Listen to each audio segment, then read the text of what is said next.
This is a personal story.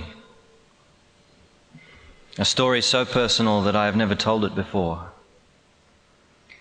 If I have the courage to tell it to you today, to tell a little bit of it, to begin to tell it, it is because I am saying these words far from home, far from everything familiar, in a world where I have no points of reference, in a sense, at the end of the world. Because for a European, Australia is the other side of the world. I have the feeling that this other side is an opportunity, because it offers the chance to say what I cannot say. In the end, perhaps this is all you do when you write. You say what cannot be said. I think this is the fundamental paradox of literature, that it is made of words we cannot say, and that we nevertheless say, one way or another, because what is impossible to say is what makes us speak. But this evening in Melbourne, on the other side of the world, I feel especially free. I want to tell you a story that I have never dared to tell, because it touches on that unknown part that exists in all our biographies, on that part that is uncertain, troubling, vertiginous, which ensures that we never truly know who we are. I'm confident that, perhaps for the first time, I will manage to speak about the origin of this uncertainty, of this troubling thing, this vertigo, because in fact it does not so much concern me as my family. I say the word family with surprise because I never use this word. I have never written about family in my novels, neither my family nor others. I know all stories are family stories, whether in Proust or in TV soap operas. But one day I specifically set out to write novels to create a space without family. In my books, the characters are alone, unmarried, in love, but unattached. They don't really have homes. They don't belong to anything or anyone. Their only family is words. And yet, today I am going to tell you a family story. The story around which my family revolves. A family secret, as they say. One day, perhaps, I will be able to write a book that tells this story in all its detail, with its nuances, delicacy, with the light and shade it needs so as not to be destroyed.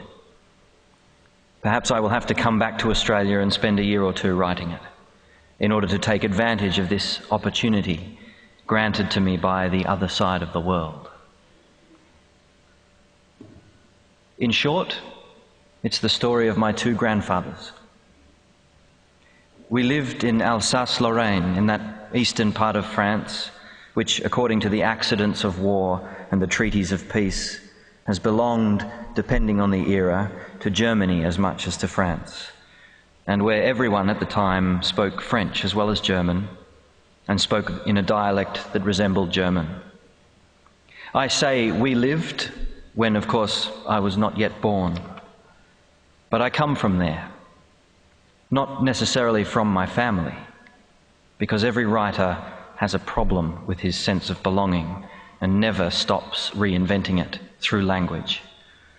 But I come from this story, from this gaping hole that I'm going to tell you about, from this gap in transmission. I come from this secret. As a writer, I could say that I am the son or the grandson of such a secret. When the Germans invaded France at the beginning of the Second World War, Alsace and Lorraine were immediately occupied. Very quickly, the Germans made the able-bodied men work for them. They were treated like prisoners of war. They went into factories in Germany to work for the Reich. Those who refused left themselves open to reprisals. No one knew exactly what sort of reprisals. But the people of Alsace and Lorraine knew Germany well. They knew the Nazis had managed to rein in an entire country in the course of a few years. They had known for a long time, unlike the rest of France, unlike England, Poland, and all the countries that underestimated him, that a man like Hitler was capable of anything. With the Germans, said my paternal grandfather, one doesn't have a choice. It's a gun to the head. The Nazis, he said, hated the word decision. This word didn't exist for the Nazis. The Nazis wanted a world where no one decided anything any longer, where one simply had the choice between obeying or dying. So, like thousands of others, my paternal grandfather obeyed. He left for Germany on the forced labour program, the STO, Service du Travail Obligatoire. And, lo and behold, in Germany, he was made to wear the uniform of the Wehrmacht, the German army, and to fight on the side of the Germans. Thousands of people had to submit to this forced enlistment, most of them from Alsace or Lorraine. They were called the Wehrend uns, the reluctant soldiers. This is how my paternal grandfather found himself in Stalingrad in 1941 fighting the Russians. Also, as the story is told, or rather not told, it is whispered about in my family with sorrow and horror, he might have fought against the French. I hardly dare imagine the shame that my grandfather must have experienced at that time, but also the courage to face up to that shame, the guilt, the strangeness of that guilt, the terrifying knowledge that he started to have about the world, about war, about decisions and actions, about what we call doing good and doing evil. I hardly dare imagine his return to France after the war.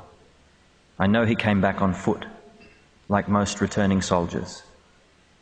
I hardly dare imagine his return to our village, but I can see him anyway. I can see the scene so well that I would need a whole book in order to be able to relate it. What is the opposite of glory? The word does not exist, but that is what my grandfather must have felt. I know that no one in France has ever criticised the Wehrend uns, but you know as well as I do that the worst reproaches are those one makes of oneself. My grandfather probably never forgave himself. He was a baker. After the war, he locked himself in with his oven. He lived at night. He baked bread and never talked again. This is the silence I am thinking about now. If I am telling you this story, it is because when the Germans entered France, my other grandfather, my maternal grandfather, chose to stand up to them. Unlike my paternal grandfather, he refused to work. He didn't go to the factories in Germany. He hid. He ran away. He joined the underground. Then he became a member of the resistance. They say he was one of the very first resistance, one of those who heroically sabotaged the railway lines and showed the Germans that France was not to be pushed around. The Nazis didn't let their victims choose. And yet, my maternal grandfather managed to make sure they didn't have a choice in his case. He succeeded in not being a victim, and in a world where decisions no longer existed, he managed to decide to say no. Did he think about reprisals? As I've said, no one knew at the time what price was to be paid for disobedience. One could expect the worst, but didn't the worst already exist every day? I think that my maternal grandfather thought that it was better not to think about it. I have often thought how brave one would have to be to live in hiding like that, to confront every moment as if it was the last. I do not know exactly where he lived during the war, nor to which group of resistance he belonged. In fact, we do not know about his movements much at all, because after the war, he also never spoke again. Just like my paternal grandfather, he locked himself in silence. He was not a baker, but a miner. Post-war, the country had to be put back on its feet, and the steel industry was vital to this effort. Every morning, my maternal grandfather went down into the earth, into the mines of Lorraine, and did not emerge again until after dark, his lungs destroyed. Just as in the case of my paternal grandfather, I hardly dare imagine his return to the village after the war. I hardly dare imagine it, and yet I can see it very well. Because if he did not know at the time what reprisals his disobediences would incur, I know what they are. The reprisals that no one could know at the time became known very quickly. Scarcely had my grandfather fled towards the south of France, scarcely had he joined the resistance, scarcely had he begun his life as a hero, than his mother, his sisters, and his aunts, all the women in his family, were sent to a concentration camp in Germany. I will not say what happened there in that camp. I do not want to say it. And what's more, I am not capable of saying it. I used the word guilt when speaking about my paternal grandfather. What word then should I invent for my maternal grandfather? What did he think about after the war at the bottom of the mine? Was he thinking about heroism? Was he cursing his resistance? The two silences of my grandfathers are different as their two fates, and yet one can hear the same loneliness there. It is this loneliness that I am thinking about. France, post-war, could not stop celebrating her victory. People could only talk about the future. But does a future exist for those who remain silent?